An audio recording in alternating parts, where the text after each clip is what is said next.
सासु बोली बोले लीना नदी हमारे तनावा, छीन ले जेठानी हमसे अपनो ललनावा।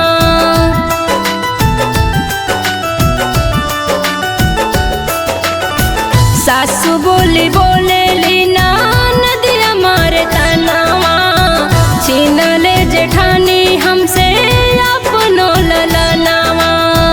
जैसे तड़पे जहल बिन माछरिया वैसे तड़पे मर परनावा हो। राजा जी अब कैसे बिन रे ललनवा सा, अब कैसे तनवा हो। यह राजा जी अब कैसे बिन रे ललनवा सा, अब कैसे तनवा हो।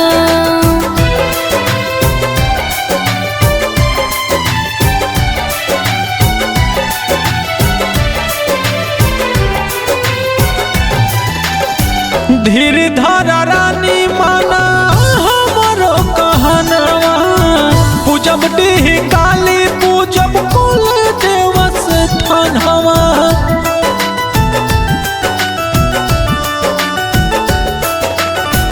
धीर धारा रानी माना हमारो कहनवा, पूजब डीह काली पूजब कुल देवस ठनवा। खुश हुई है देवी